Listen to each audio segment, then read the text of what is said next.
નમસ્કાર શિક્ષક મિત્રો, કર્મયોગી પોર્ટલ પર એપીઆર એટલે કે એન્યુઅલ પ્રોપર્ટી રિપોર્ટ કેવી રીતે સબમિટ કરવો તે વિશેની માહિતી આજે આપણે આ વિડીયોની અંદર મેળવીશું.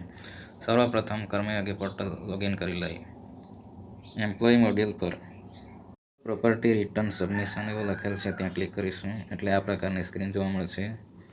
અહીં add annual property return submission એવું લખેલ છે, ત્યાં ક્લિક કરીશું. અહીં તમે જોઈ શકો છો નીચે 4 પ્રકારના અલગ અલગ ઓપ્શન જોવા મળે છે. New property acquisition, add existing property, intimate declaration અને property history. New property acquisition એટલે કે તમે ચાલુ વર્ષે જે નવી પ્રોપર્ટી ખરીદવાના હોય તેની માહિતી અહીં એડ કરી શકો છો. એડ એક્ઝિસ્ટિંગ પ્રોપર્ટીમાં તમારી પાસે જે કંઈ પણ અગાઉથી ખરીદેલ પ્રોપર્ટી હોય તેની માહિતી અહીં આપવાની હોય છે. અહીં હું એડ એક્ઝિસ્ટિંગ પ્રોપર્ટી પર ક્લિક કરીશ એટલે આ પ્રકારનું મેનુ જોવા મળશે. અહીં તમે મૂવેબલ કે ઇમૂવેબલ પ્રોપર્ટી પસંદ કરી શકો છો. ઇમૂવેબલમાં જમીન, પ્લોટ, મકાન વગેરે આવી શકે, જ્યારે મૂવેબલમાં કાર, બાઇક, ઘરેણાં ઇત્યાદિ આવી શકશે.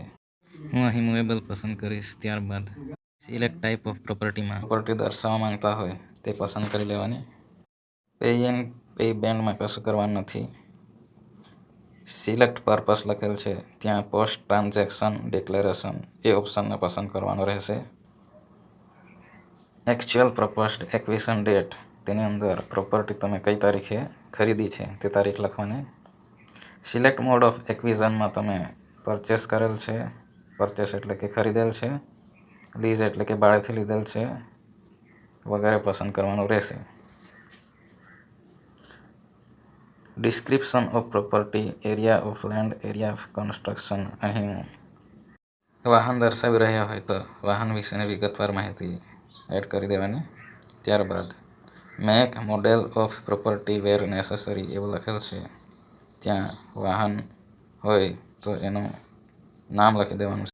Purchase price, market value if gifted or inherited લખેલ છે, ત્યાં વાહનની બજાર કિંમત અથવા તો ખરીદ કિંમત કંઈ પણ તમે દર્શાવી શકો છો. સોર્સ ઓફ ફાઇનાન્સ લખેલ છે, ત્યાં તમે સેલરી લખી શકો, એગ્રીકલ્ચર લખી શકો, કંઈ પણ લખી શકો છો. અધર સોર્સમાં આપણે એગ્રીકલ્ચર, બેંક લોન વગેરે દર્શાવી શકીએ. ત્યારબાદ નીચે જોઈ શકો છો person from home property was acquired. અહીં તમે જેની પાસેથી વાહન ખરીદ્યું હોય તે ડીલરનું નામ આવશે. ફૂલ એડ્રેસમાં ડીલરનો એડ્રેસ આવશે. રિલેશનમાં તમે બાયર સેલર લખી શકો અથવા નોટ એપ્લિકેબલ લખી દેશો તો એ ચાલશે. ત્યાર પછીના ઓપ્શનમાં પણ નોટ એપ્લિકેબલ.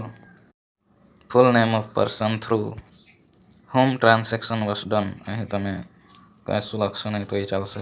ત્યાર પછીના ઓપ્શનમાં પણ તમે નોટ એપ્લિકેબલ કરી દેશો. Any other details if felt necessary to mention લખેલ છે, ત્યાં કશું લખવાની જરૂર નથી. પ્લેસમાં સ્થળ લખી દેવાનું. તમારે ડોક્યુમેન્ટ અપલોડ કરવા હોય તો કરી શકો છો. નીચે કોમેન્ટ્સ લખેલ છે, ત્યાં the details provided are correct એવું લખી દેવાનું. ટીક માર્ક કરી સબમિટ કરશો એટલે આવો મેસેજ આવશે. અહીં તમારે યસ આપી દેવાનું છે એટલે પ્રોપર્ટી એડેડ સક્સેસફુલી એવો મેસેજ આવી જશે. હવે આપણે ઇમૂવેબલ પ્રોપર્ટી કેવી રીતે એડ કરવી તે વિશેની માહિતી મેળવીશું.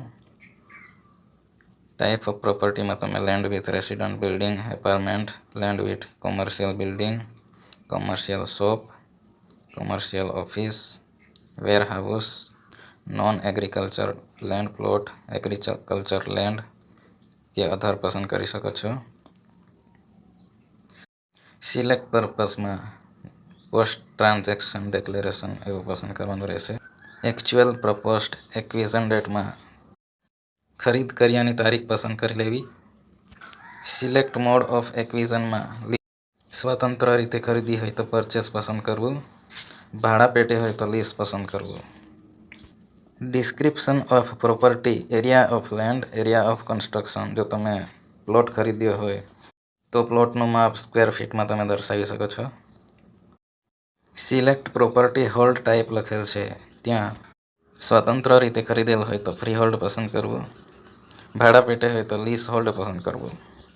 Weather the applicant's interest in the property is એવું લખેલ છે ત્યાં તમારો ભાગ ફૂલ હોય તો ફૂલ પસંદ કરવું, ભાગીદારીમાં હોય તો પાર્ટ પસંદ કરવું.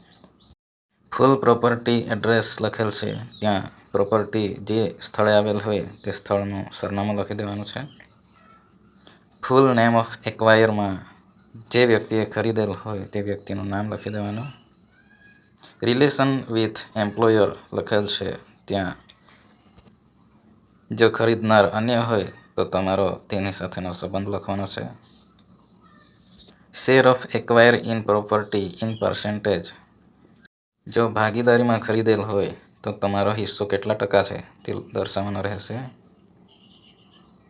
એન્યુઅલ ઇન્કમ ઓફ પ્રોપર્ટી એટલે કે આ પ્રોપર્ટીમાંથી તમને વાર્ષિક કેટલી આવક મળે છે તે દર્શાવવાની છે, એ કમ્પલસરી નથી.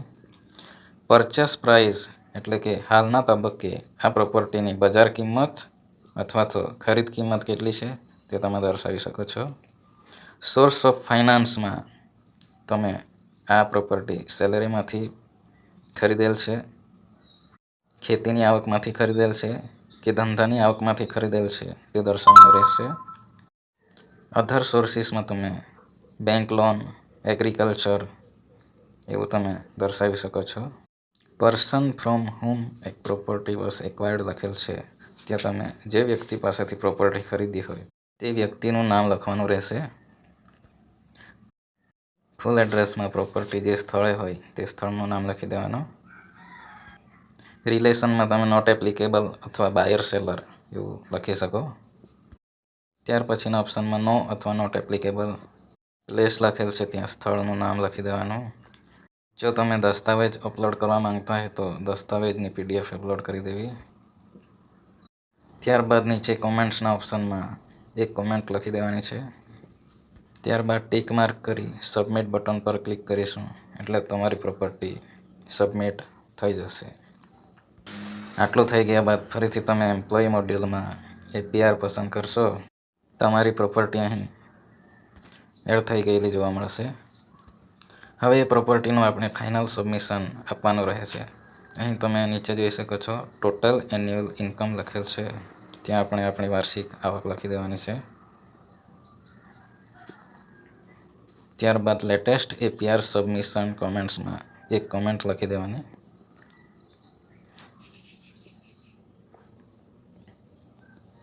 ત્યારબાદ એડ ટુ લિસ્ટ લખેલ છે ત્યાં ક્લિક કરીશું એટલે આપણી કોમેન્ટ એડ થઈ જશે. ત્યારબાદ નીચે સબમિટ એન્યુઅલ રિપોર્ટ એવું લખેલ છે ત્યાં આપણે ક્લિક કરીશું.